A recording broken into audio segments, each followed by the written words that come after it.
Здравствуйте! На телеканале «Новый век» программа «Вызов 112» в студии Аделина Зарифова. И сегодня мы расскажем, как и почему незнакомый мужчина требовал у женщины в центре Казани свою сумку, угрожая убийством. Неадекватные глаза. То есть я уже со своей жизнью попрощалась, можно сказать. Покажем, как мужчина получил ножевое ранение мизинца в одном из баров в Казани. Они просто приехали, ГБР, как обычно. И задержание там же водителя с признаками опьянения. А также уступили дорогу ей, а получилось, что не уступила она. Мне уступает машина. Классно, думаю, и все, и пролетает. Легковушка и мотоцикл столкнулись на улице Лукина. Это и не только. Прямо сейчас. Неадекватный мужчина сегодня напал на женщину в самом центре Казани.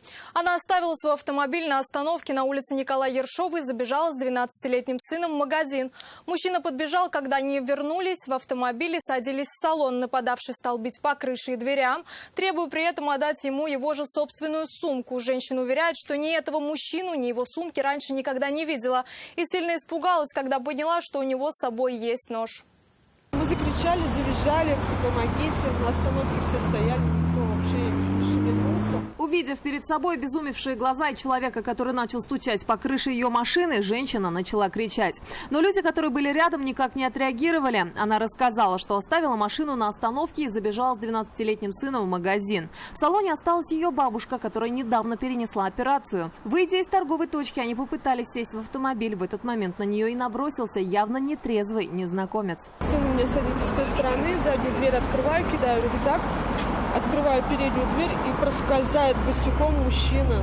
Неадекватные глаза. То есть я уже со своей жизнью попрощалась, можно сказать. Рассказывает, мужчина не дал закрыть двери машины, стал кричать, требовать вернуть его сумку. Все попытки объяснить, что видит она его впервые, а чужих сумок у нее нет, только свои, были тщетны. Мужчина не останавливался. Вслед за нами начал как сумасшедший кричать и бить по машине. Мимо приезжал мужчина, вот, благо он только помог, и все. Так уж не знаю, что бы произошло. И, как оказалось, еще у него был нож. Он уже залез ко мне вот так в машину, ключи отбирать. Я думала, все, он сейчас меня уже бить начнет. Травм женщине нападавший нанести не успел. Считает, что во многом благодаря неравнодушному прохожему. Но повредил автомобиль. На крыше и на двери остались вмятины. Стражи порядка зафиксировали повреждения. Нападавшего задержали. На него составили административный протокол за мелкое хулиганство. Нож изъяли. Вероятнее всего будет решаться вопрос о возбуждении уголовного дела, поскольку потерпевшие его действия восприняли как реальную угрозу убийством. Написал меня, звал Мазьяндидов, вызов 112. Сообщение о ножевом ранении в баре на проспекте Амирхана поступило вечером в экстренные службы. Прибывшие на место полицейские медики быстро обнаружили пострадавшего. Помощь ему оказали на месте. От госпитализации мужчина отказался. У него был порезан мизинец на правой руке. О том, как он получил ранение, говорить наотрез отказался. Неразговорчивой была его спутница. Да нет, они просто приехали, ГБР, как обычно, бар. Сначала мужчина был полон решимости написать заявление на своего обидчика, но потом, по предварительным данным, от своих намерений отказался. И вместе со своей спутницей продолжили отдыхать сначала в том же самом баре, а потом и рядом расположенной остановке общественного транспорта.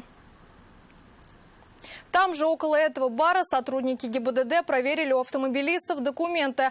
Они остановили водителя БМВ, от которого исходил запах спиртного. Мужчине предложили пройти экспресс-тест на наличие алкоголя в организме.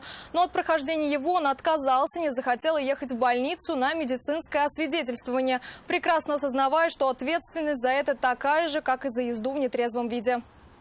А не подскажете суть претензий от автоинспекторов? Нет претензий. Нет, вас что-то за что-то остановили? Нет, я ничего не... Просто сидите, что ли? И теперь мужчину ждет суд, который, вероятно, лишит его водительских прав на срок от 1,5 до 2 лет и наложит штраф в 30 тысяч рублей.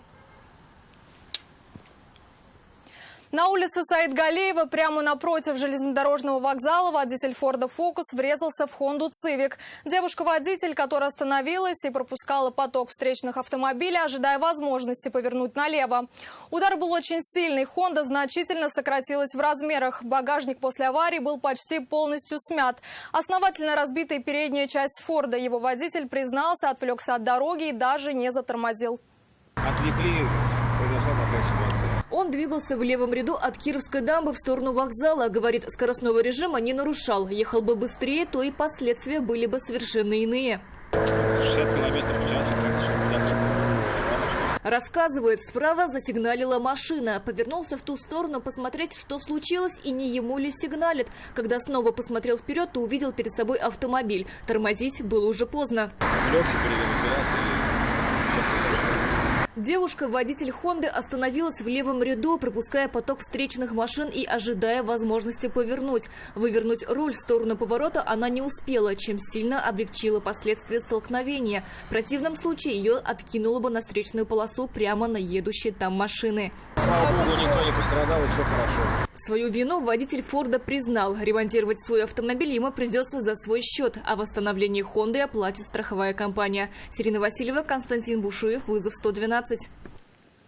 Проезд на красный свет стал причиной столкновения «Лады Гранта» и «Фольксвагена Поло» на перекрестке улиц Декабристов и Горсоветская. Девушка, управлявшая отечественным автомобилем, рассказала, что двигалась в сторону проспекта Ямашева на зеленый сигнал светофора. Когда выезжала на перекресток, до переключения светофора на красный оставалось еще 15 секунд. И в этот момент дорогу ей перегородил встречный «Фольксваген Поло», водитель которого хотел заехать на парковку торгового центра. Избежать столкновения она не смогла, люди в аварии не пострадали.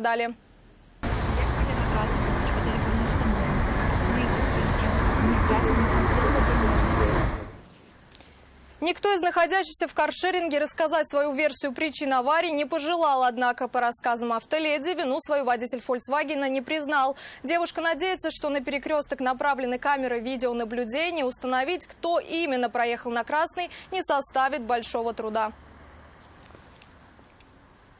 Мотоцикл и легковушка столкнулись на улице Лукина в Казани. По правилам дорожного движения, как объяснили участникам аварии, прибывшие на место автоинспекторы, виновата девушка-водитель Kia. Она выезжала из двора и должна была пропустить едущие по главной дороге транспортные средства. Но с человеческой точки зрения, считают ее друзья и соседи, ее вины нет. Видеть мотоциклиста она просто не могла, а даром предвидения не обладает. Просто сразу не поняли, что мы виноваты. Девушка-водитель Kia отъезжала от дома и пыталась выехать на улицу Лукина. На главной дороге в это время был затор. Машины больше стояли, чем двигались. Посчитав, что много не потеряет, один из водителей дал ей проехать. Затор, получается, там затор. Я развернулась на выезд, мне уступает машина. Классно, думаю, и все, иду. Остановился весь поток. Она и предположить не могла, что кто-то будет двигаться по встречной полосе. В автошколе учили ездить только по своей. Забыть уроки еще не успела. Права получила 3 месяца назад, за рулем на месяц меньше. Ездить старается аккуратно и посчитала, раз пропускают, значит безопасно.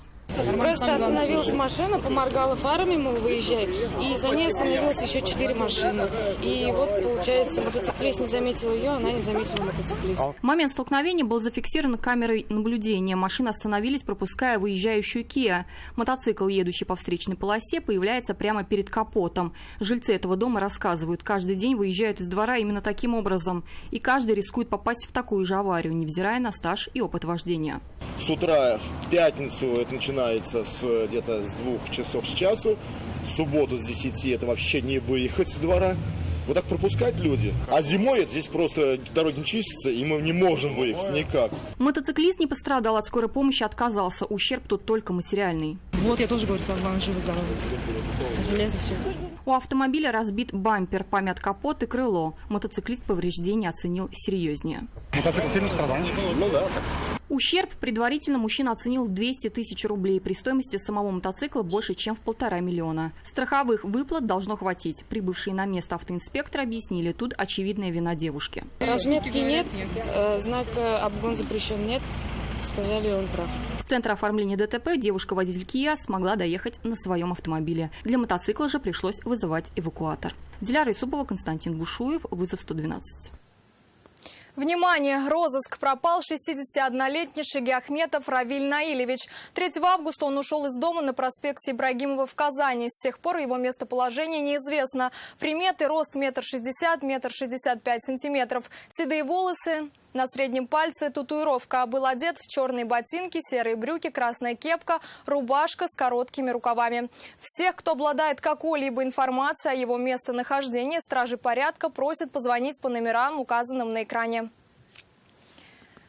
И это все, о чем мы успели вам рассказать. В студии была Аделина Зарифова. До встречи. И не бросайте вызов судьбе. Вдруг она его примет.